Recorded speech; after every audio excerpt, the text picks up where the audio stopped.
Blue to your faces. Welcome back. This episode is another thread of emails from the newest batch of the Epstein files DATASET 12 that was just released. Now the FBI is very crafty. Now, in order to fully expose these emails, we need to read them from the last to first. So instead of reading the top email first, we need to read the last email first. We need to read the emails in reverse order for them to be in the correct time order. In their correct order, the emails read as follows. From redacted. To redacted. Subject. News. Date. Friday the 22nd of February 2019, 22 hours 20 minutes and 56 seconds p.m. Coast Guard officer ordered to jail, accused of being, quote, domestic terrorist. Fox News. Lieutenant Christopher Paul Hassan will remain in jail without bail for at least 2 weeks. A judge ruled Thursday, February 21, 2019. Federal agents recovered 15 guns and more than 1,000 rounds of ammunition from Hassan's Maryland apartment. Investigators say Hassan repeatedly studied a manifesto authored by Anders Behring Breivik, the Norwegian right-wing extremist who killed 77 people in a 2011 bomb and shooting rampage. Prosecutor Jennifer Sykes claimed Thursday that Hassan would also log onto his government computer during work and spend hours searching for information on such people as the Unabomber, the Virginia Tech gunman, and anti-abortion bomber Eric Rudolph. Related article. Prosecutors haven't proved hit list Coast Guardsman is a terrorist. Judge NY Post. U.S. citizen charged in kidnapping of journalist in Somalia. Fox News. According to a criminal complaint unsealed Thursday, February 21, 2019, in New York, Abdi Yusuf Hassan was part of a conspiracy to kidnap a journalist in January 2012 in Galkayo, Somalia, and demand $20 million in ransom. FDF 000100956. While the journalist is not named in the complaint or in a superseding indictment, the dates of his capture and release, and several details outlined in the court documents, match the experiences of author Michael Scott Moore, a German-American. In November, Moore confirmed to the New York Times that another man indicted in the case, Mohammed Tahlil Mohammed, was one of his captors. Mohammed and Hassan are listed as co-defendants. According to court documents, Hassan, 51, was born in Mogadishu and is a naturalized U.S. citizen. He faces 6 counts, including kidnapping conspiracy, hostage-taking conspiracy, and unlawful use of firearms. He was arrested in Minneapolis on Friday and will be returned to New York to face charges.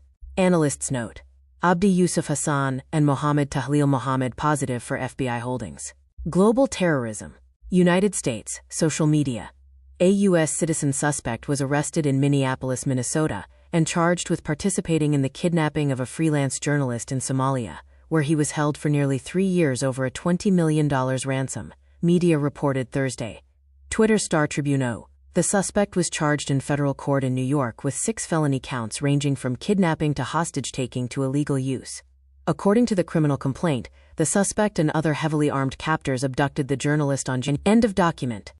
11 American women who left the U.S. to become ISIS brides and fighters. Business Insider. The State Department announced on Wednesday, February 20, 2019, that a U.S.-born woman who left Alabama to join the Islamic State would not be welcomed home. Secretary of State Mike Pompeo said that Hoda Muthana does not have any legal basis, no valid U.S. passport, no right to a passport, nor any visa to travel to the United States. According to a report from the George Washington University's Program on Extremism, 72 Americans have successfully traveled to Syria or Iraq and joined ISIS and other jihadist groups since 2011. Just 12% of the travelers have been women. Trump calls for more biometric scans, data sharing to stop terrorism. NextGov.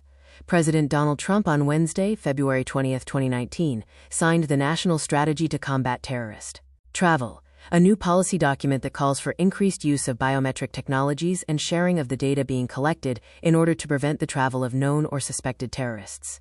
Vetting includes automated biographic and/or biometric matching against watch lists and threat information, the strategy states. The process referenced in the strategy, quote, does not include the physical screening or inspection of people or goods that may occur at the border, United States Secret Service venues, or transportation checkpoints. American who joined Al-Qaeda, then turned informant speaks in first TV interview. CBS. Bryant Villas tells 60 Minutes about the time he spent with Al-Qaeda before providing key information to U.S. intelligence. The lure of fighting for oppressed Muslims in the Middle East pitched in online videos drove troubled American Muslim convert Bryant Villas into the arms of al-Qaeda in Afghanistan, where he spent 8 months training with al-Qaeda. After he was caught in Pakistan and shipped back to the U.S., Villas provided key information about his experience. EFTA 00010957 Villas spent 8 years talking to the FBI while he was locked up and provided what former FBI Acting Director Andrew McCabe termed incredibly valuable information, including identities of terrorists and how he made his way from Long Island, New York, into al-Qaeda.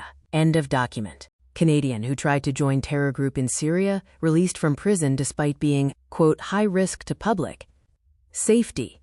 An Ontario man who traveled to Syria to join an al-Qaeda faction is being released from prison less than 2 years after pleading guilty, even though the Parole Board of Canada is concerned he might continue to engage in terrorism.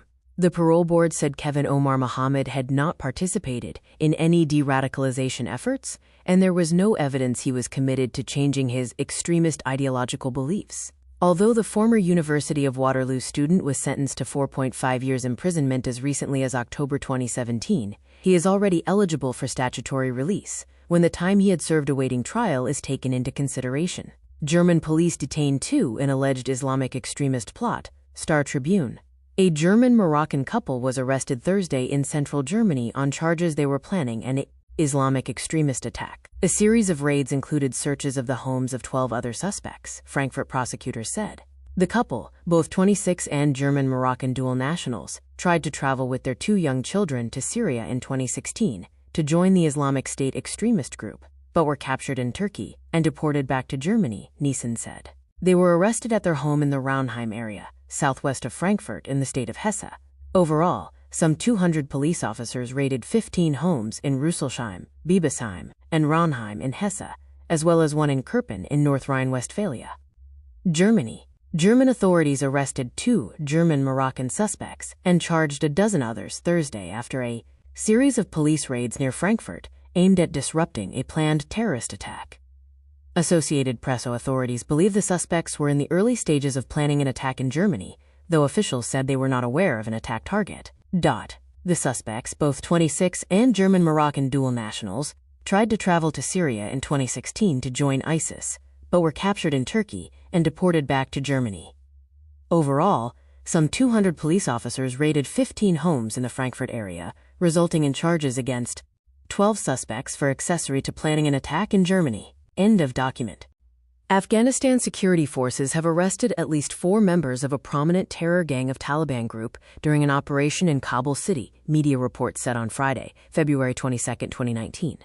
The Taliban group members who belong to one of the most destructive networks of the group were arrested during an operation of the Special Forces of Afghan Intelligence, which was conducted in the vicinity of the 5th Police District of Kabul City, the National Directorate of Security.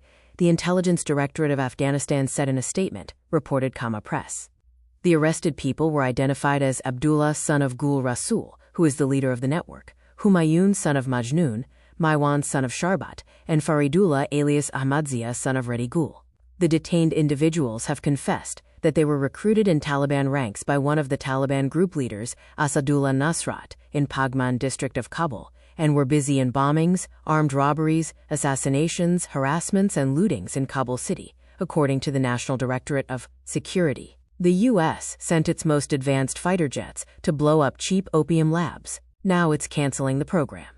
Time. After hundreds of airstrikes failed to curtail the Taliban's $200 million a year opium trade, the U.S. military quietly ended a year-long campaign that targeted drug labs and networks laced around the Afghan countryside. The U.S. military first began targeting Taliban narcotics facilities with airstrikes and special operations raids in November 2017, when opium production jumped to record highs in Afghanistan. At the time, U.S. commanders estimated the Taliban operated up to 500 drug labs, which helped fuel their nearly 2-decade-long insurgency. The military strategy became the latest high-priced failure to slow endemic poppy cultivation and drug trafficking in Afghanistan. The U.S. has spent $8.9 billion in U.S. counter-narcotics efforts since 2001. If you have enjoyed this video and the time it takes me review these documents and then bring them to you, then please like this video, share it, and leave your comments in the comment section. Please share this so as many people as possible can hear these messages, and hopefully these victims can finally be heard and know we care about them and wish them the very best in life. See you next time. Stay safe, stay alert, and stay suspicious.